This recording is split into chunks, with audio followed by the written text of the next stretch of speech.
भारतीय वायुसेना इस समय एक बहुत ही गंभीर संकट से जूझ रही है। हमारे पास केवल 30 स्क्वाड्रंस ही बचे हैं, जबकि आवश्यकता है 42 स्क्वाड्रंस की। इस बीच चीन और पाकिस्तान जैसे पड़ोसी देश अपनी एयरफोर्स को तेजी से आधुनिक बना रहे हैं। चीन के पास अब 200 से ज्यादा J-20 स्टील्थ फाइटर हैं और अब वो पाकिस्तान को भी J-35A जैसे एडवांस्ड स्टील्थ फाइटर जेट्स दे रहा है। ऐसे में भारत के लिए अब सिर्फ पारंपरिक रास्तों से काम नहीं चलेगा, हमें नए एडवांस्ड और भविष्य की तकनीकों पर फोकस करना होगा। इसी दिशा में दो प्रोजेक्ट्स बहुत अहम हैं। HAL का कॉम्बैट एयर टीमिंग सिस्टम यानी कैट्स वॉरियर और DRDO का फ्यूचरिस्टिक अनमैन्ड फाइटर एयरक्राफ्ट। ये दोनों इंडिजिनस प्रोग्राम्स भारत को न सिर्फ एयर कॉम्बैट में बढ़त देंगे, बल्कि आत्मनिर्भर भारत की दिशा में एक मजबूत कदम भी साबित होंगे। फिलहाल भारतीय वायुसेना राफेल और Su-30 MKI जैसे फाइटर्स पर निर्भर है। ये काफी सक्षम है, लेकिन इनमें वो स्टेल्थ कैपेबिलिटीज और सेंसर फ्यूजन नहीं है जो चाइना के J-20 या अमेरिका के F-35 जैसे 5th जनरेशन एयरक्राफ्ट्स में देखने को मिलती हैं। इसके साथ ही एक और चिंता की बात यह है कि आने वाले 10 सालों में 8 स्क्वाड्रंस रिटायर होने वाले हैं, जिससे संकट और गहराएगा। हाल ही में मई 2025 में हुए भारत पाकिस्तान संघर्ष में दोनों देशों को नुकसान झेलना पड़ा, लेकिन उस संघर्ष के बाद पाकिस्तान ने तुरंत अपनी क्षमता को और बढ़ाने के लिए J-35A फाइटर्स खरीद लिए। इसके अलावा चीन अब J-36 और J-50 जैसे 6th जनरेशन प्रोटोटाइप्स पर भी काम कर रहा है। यानी हमें तेजी से अपनी रणनीति और तकनीक दोनों को अपग्रेड करना होगा। HAL का कैट्स वॉरियर एक बिल्कुल नया और क्रांतिकारी कॉन्सेप्ट है। इसे एक लॉयल विंगमैन की तरह डिजाइन किया गया है, जिसमें एक पायलट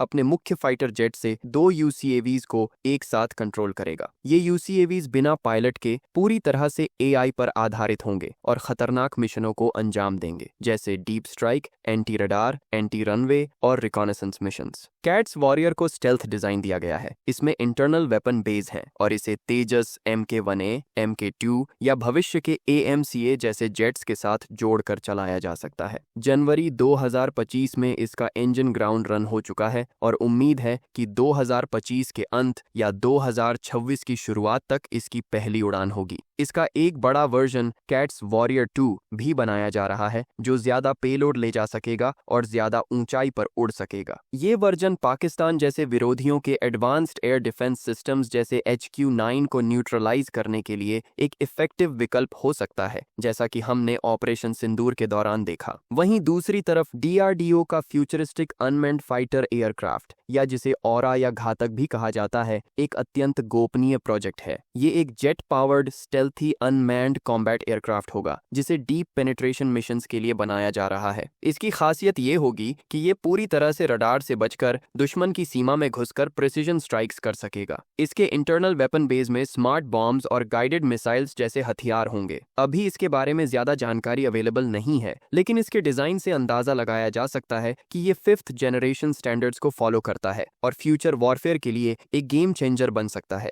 वायुसेना के पास इस वक्त बहुत कम है और उसे जल्द ही इन इंडिजिनस प्लेटफॉर्म्स को ऑपरेशनल बनाना होगा, न केवल अपने सुरक्षा हितों के लिए, बल्कि भविष्य में चीन और पाकिस्तान के मिलकर किए जाने वाले किसी भी सामरिक प्रयास को जवाब देने के लिए भी। ये दोनों प्रोजेक्ट्स, कैट्स वॉरियर और futuristic unmanned fighter aircraft, Bharat को एक ऐसी शक्ति दे सकते हैं जो कन्वेंशनल कॉम्बैट से कहीं आगे की सोच और कैपेबिलिटी को दर्शाता है।